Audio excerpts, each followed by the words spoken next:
When is the best time to list a home for sale in Georgia? When? I don't know. I think you're going to tell me, aren't you? Maybe I will. Okay, okay. Good news and bad news of a current real estate market. Little update on what the market's doing in Georgia. Yeah, and then we're gonna wrap up the real estate backstory today with what's happening with buyer brokerage agreements and kind of what the Mhm. future is really going on. So my name's Alan Richardson. I'm the managing broker here at Maxwell and Realtor Rental Partners. My name is Ming Richardson. I'm the compliance broker for Maximum One Realty and Realtor Partners. But we want to jump into like the news and things that's kind of happening in our market, how that's really kind of impacting us. And so whether you rate it as good news, bad news, we just kind of want to make Or sure that you're indifferent. yeah up to speed about what's really going on. And so kind of I guess on the negative side of things is our consumer confidence index has dropped pretty significantly, especially from the first of the year. Right now, it is down big, and so our consumers are not feeling They don't feel love and super they don't feel positive at the like moment. the Yeah. market is the economy is going where it should be going. And we're So not getting political. We're just we're trying to not. say here's where we currently are right now, right? Correct. Because as part of that the consumer confidence index, one thing they ask is they said, "Hey, what is your family's expectations as far as their financial situation? What's going to be happening with your finances over the next 6 months?" And unfortunately, as part of that, when folks are feeling down, we see more people that are feeling like it's going to be getting worse and less people that are feeling like it's getting better right now. And so, there is some lower expectations for the From a future. consumer. Yeah, from our consumers' point of view out there.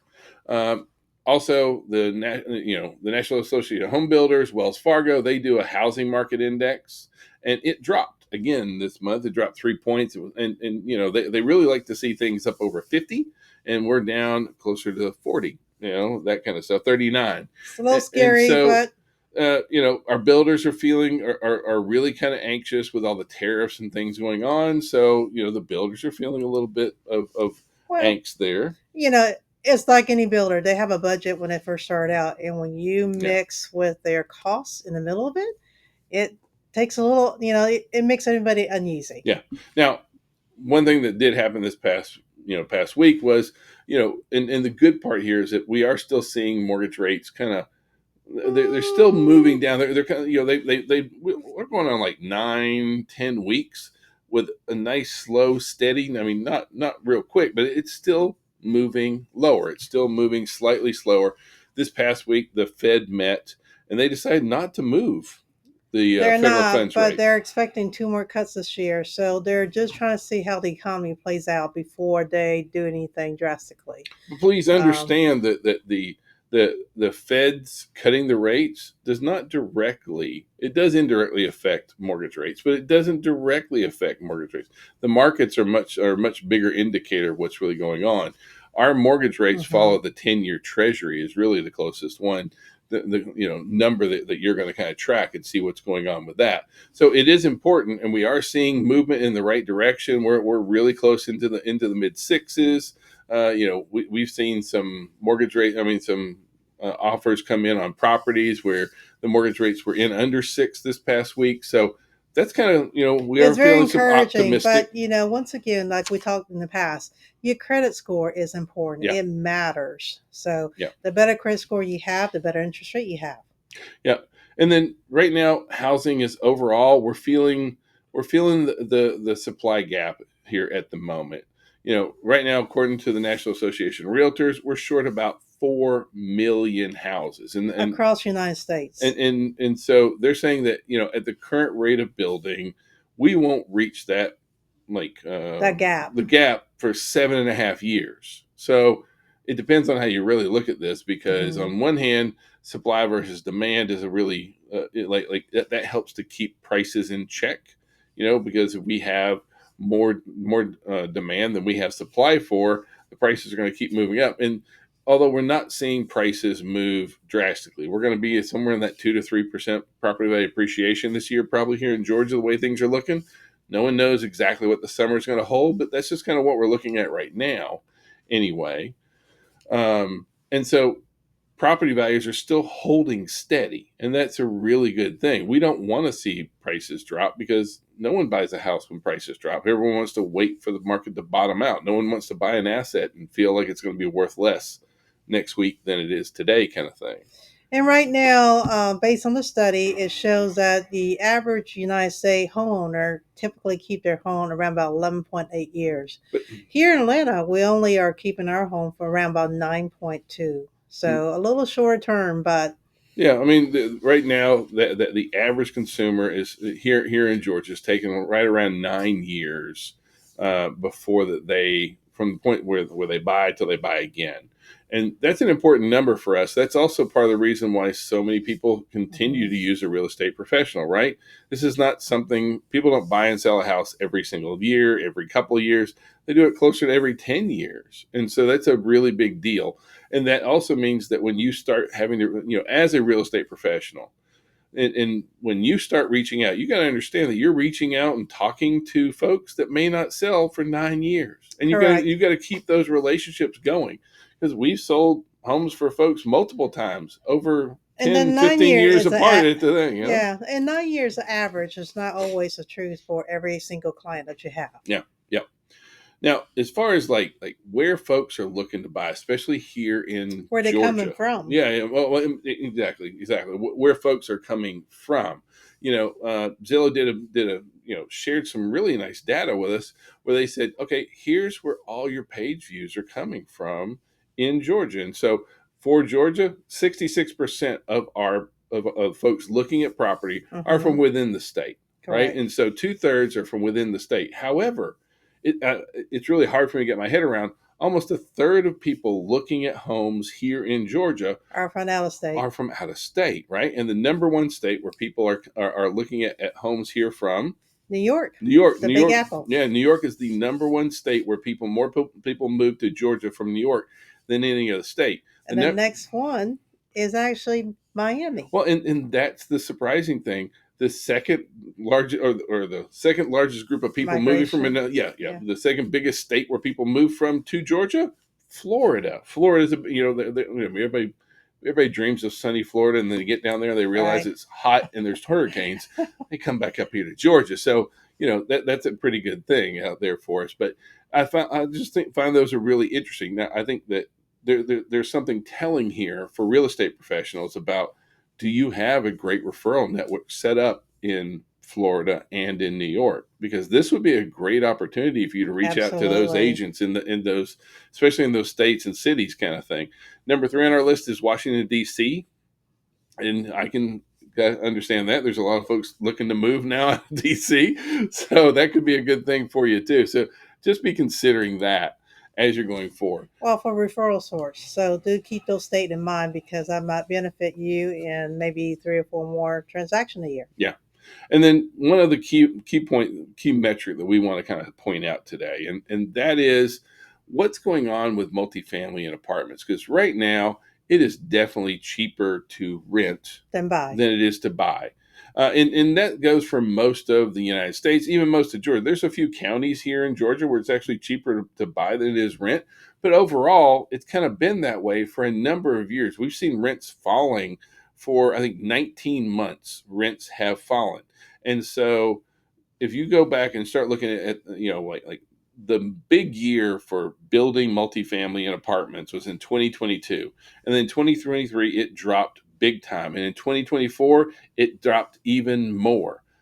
All that is about to catch up to the apartment complex, into the apartment Rental market. market. And so you're going to start seeing rents going up. And while I'm not like, yay, rents are going to go up, let's stick it to the renters. That's not what I mean. What I mean is we're going to start seeing where it becomes a lot more economical to buy, Than is to rent. and that right now there's a lot of renters that think that renting is just going to be that's going to be my long-term solution. And I can promise you it's not It's going to be never. it's not going to be a great long-term solution. The average net worth for a renter is around $10,400 versus the average net worth for a homeowner is almost $400,000. It's not a great long-term solution. It's not even going to be a short-term solution in the future, right? So, Please educate your client on that that yeah, because yeah. I think if you educate your client and help them with a long term goal, one, they'll appreciate you so much better, and two, you can help them to achieve that goal. Yeah. Now, in overall in the Atlanta market in the 17 counties surrounding the Atlanta area, one thing that recently came out, like this past like fall, uh, Atlanta moved A into buyer's a market. buyer's market for about 2 months. Well, we've moved back into a neutral market. Atlanta Yes, we are. is in an area where the number of buyers and the number of sellers, it's pretty close. It's closer than it has been, gosh, since, I mean, in a long time. Are we really seeing that? And so that's created some new opportunities and some new challenges for our listing agents. The challenge there is you've got to really do a good job listing homes. You can't just stick it in the Well, MLS not only and that, you got to list it sign at on the the right yard. price. If you Yep, don't, please have that consultation with your seller that it might not sell for that price. And yep. so, therefore, you have a strategy, however you want to do it. Once again, it's about meeting your client's expectation and needs. Yeah, but and for your buyers, buying for your buyers agents, right? We're having to used to be we were navigating just two or three houses that may fit our client's bill. Now we're showing a lot more properties. Our Hmm. clients are looking at more properties. So even this past week, housing starts have rebounded. Even though the builders are feeling a little bit blue, we saw where housing starts really jumped back up It's this past rebounding. week. And so we threw all these data points at you, but we really did it because we want you to really kind of start thinking about and like, so what? So what? I mean, interest rates are this is going over here.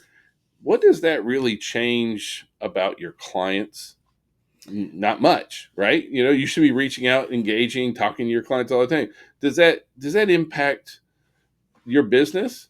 Well, I mean, if you Yes and think it no. does, I I mean, mean, if you think that it's going to really impact your business, I can promise you it really will. What we worry about, I guess worries, but what we're what concerned with, concerns us is that sometimes agents they'll watch, a realtor will go see some bad news come across or what they perceive to be bad news, and then they're like, well, there's no point in calling any of my reaching out, clients. Like I don't need to do this anymore. Don't need to do this over here. And so they get themselves, they talk themselves out of business. yeah, yeah. And unfortunately, we see that more often than we like. So we want to be here to encourage you, to let you know that share these data points with your client, help them navigate through their worries and fears. Because I think at the end of the day, if you can address those issues or show them the path how to proceed of home ownership, I think you'll do so much better. See, at the end of the day, this comes down to relationships and Mhm. talking to folks. If you're really engaging, reaching out, what you're going to find is that all these data points that we talked about, they don't affect your business nearly as much. They don't. We know that for roughly every 40 conversations that we have with our friends, acquaintances, clients, that kind of stuff about real estate, one will end up closing with us. So we need to have a lot of conversations with a lot of people about real estate because for every 40 conversations, one's going to transact a transaction with you. So you need to be having lots of conversations. It comes down to relationships and Absolutely. having conversations. So when you get down and you decide, well, I'm just going to lay on the couch and eat bonbons, or I'm going to sit here and watch Sports Center, and those kind of things, you are shooting yourself in the foot because regardless of what's going on in the market, one out of every 40 conversations about real estate will end in a transaction for you. So, what are Absolutely. you doing to have those conversations? I don't care about the market. I don't care about anything else going on. What are you doing to have conversations? Once again, Yeah. keep a positive mind because it's not no to you personally, it's no maybe for the time being. But at the Mhm. same time, if you plant that seed in their head, they will always come back to you. Yeah. So when's the best time to list? We got asked this just A this lot. past week. Yeah, I mean, when's the right time? Should I be waiting for the summer? Is the fall the right time? When's the best time to list? And so the cool thing is that it actually happened. The time to list is coming up really really soon, right? And so when we're saying what's the best time to list, we want to talk about how are we gauging that. And so the first thing is that we have prices that are stabilizing at a good level right now. Inventory is still tight. I mean, it's not, we're not it's not a buyer's market, it's not a seller's market right now. So Correct. that's a really good thing for there. Now, at what point this year do listing prices start inching up? Well, that's coming up really, really soon. So we compared when listing prices start rising. Right now. Yep. And then we also looked at when do more people start looking at properties? Right now. When do page views for jump up for our websites, for Zillow, for Redfin, all that kind of stuff? When do folks start looking at that? And that's coming up really soon. And then when is the time of the year? Days on market is much lower, Yeah, meaning property go under contract quicker is right now. it's coming up right now. And then how about when we have less active listings? Like we are going to see more listings jumping on the market, especially as we move later into spring and into summer. We're going to see the number of listings really increase, but they haven't started jumping yet. And then also, what is the week when less properties take a price reduction than any other time of the year? Right now. Well, all that comes into play right now. And so, Ming keeps saying right now, and it is really close. It is. For Georgia, the best time to list a property for the entire year is April 20th. Now, That's where the we don't data need any point. jokes about 420 here, okay? I get it. Also, that's when Easter starts, so just stay right with me here. But like the week of 420, that is the week when all these data points converge, right? April 20th is when we have the highest listing price compared to the more people viewing property, compared to the lowest days on market, compared to the least to the number of active listings. We have less active listings to compete with. And that's also the week when we have the least number of price reductions. So you as a listing agent, this is a great opportunity. I just gave you several call to action talking points to speak to your clients about, because none of this matters. I keep saying this today, like nothing matters if you don't tell your clients about it. This could be the absolute best time of year for them to list their home and sell their home quickly for the most money in the shortest amount of time possible. But if you aren't talking about it, you're just like don't let this thing Well, the flounder and thing is, die. it takes a little bit to get everything on the market. So don't wait until April 20th to decide you're going to call your clients. That ain't going to fly. So please reach out now and talk to them and Yeah. start advertising social media or video or offer free CMA. All those things that you can do to proactively so you can get your listing on by April 20th. Yeah, please, like Mike said, reach out, act now. Now is the time to do it. We just gave you all those great talking points, and all Please those utilize them. those like we call them call to actions. Those are all reasons why someone should call you. Hey, when's the best time of year to list a property? Call me and I'll tell you when. That Mhm. kind of stuff. The whole thing here is because, again, what do we want to have? Conversations about real estate. For every 40 Absolutely. conversations, I'm going to jump on that soapbox all day today. Every 40 conversations, one's going to end up in a transaction for you. All right, we want to change gears and talk a little bit about buyer brokerage agreements. And Alabama Well, we're going to talk about Alabama, but we're also and going to talk about Georgia. Georgia here, right? Because there is a new law in Alabama. So, Alabama legislature, and the governor signed it, a brand new law in there stating that home buyers can't be forced into signing a binding contract just to look at a home. And that goes in direct contrast to the NAR settlement, which says we must have a signed buyer brokerage agreement prior to showing any property. And I realize we're in Georgia, we're not in Alabama, and just for you know to make sure everyone's on the same page. The lawsuit doesn't supersede any state law. State law is going to supersede. So in Alabama, that is the state law. And a couple of things I want to kind of point out about what, kind of where we're at right now. First of all, buyer brokerage agreements are essential. They're very, very important. Absolutely. We need to be able to talk to our clients and explain this is how we do real estate. This is the whole process. These are all the services that I offer. These are the fees that I charge. It all needs to be done clearly, needs to be communicated, and then it needs to be in writing. That way everybody knows where everybody is. See, what we're seeing is we're seeing some agents doing it wrong. And that's one thing that really kind of concerns us, is that if you are standing in the doorway of a house holding a buyer brokerage agreement and holding that As client a hostage, gateway, like you want to see the house, sign the paper, you're wrong. You're correct. out of line. That you are doing real estate poorly. Okay, there's just no other way I can have this to get around that. If you are using a buyer brokerage agreement to beat a buyer client over the head with, and to make them sign contractually that they're going to pay you, you're doing this Incorrectly. 150% wrong. So I agree 1,000% that buyer brokerage agreements are really, really crucial. They're vital. And we've had buyer brokerage agreements here in Georgia since, I mean, late 80s, 87, something It's like been a that. long time. We're one of very few Yeah. states that actually practice with protection for both seller and buyer. So there are states that doesn't even have buyer brokerage agreement or what have you. So and that's where some of the NAR also came. It just to clarify Yeah. relationship and also um, who's representing who.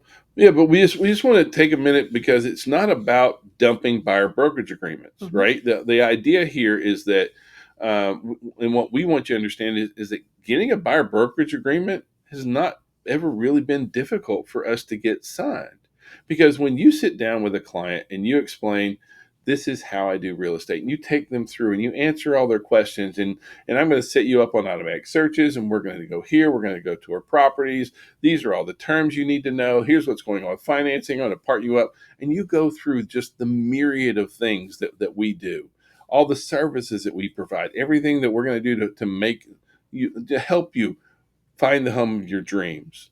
And then these are the fees that we charge. And then here's where we sign. That's when it's no problem. When you just try and do it the old way of like, I'll see you at the house, and then you get there No, and you just be like, well, you want to see the house, you got to sign this sign this agreement, piece of paper. and You you haven't, can't. yeah. Yeah, no, You haven't shown any expertise. You haven't provided any service. any value at all, none. And so, but what I'm saying here is that the value of doing it the right way is so important, right? Because when you do get a signed buyer brokerage agreement, how great are those clients? They're phenomenal clients, because you know what? They understand what the process is. They understand what buying a home is going to be like. They understand all the fees associated with. They understand everything they need to do to be successful moving forward. Someone that just shows up at a house and you stand in the doorway, that's not a client. That's just, I mean, it's a potential client for sure, but it's not a client by any means. Yep. And so please take the time to invest in your clients, right? Set appointments to meet your clients before you actually go to the property. Explain the value that you bring to a transaction. Do not use a buyer brokerage agreement to beat somebody up. That's just the wrong way of doing it. We're seeing where states are having to make choices. Absolutely. And like, I don't think that needs to happen, because I pray that we are doing it right all the time here. So All right. So if you want to get more real estate idea tips and tricks by watching one of our mastermind or down below and catch up us in any of the CE training, we would love to see you. Please visit us excellent. at www.mx, the number one training.com. Have a great week. Thank you. Have a great day. Bye.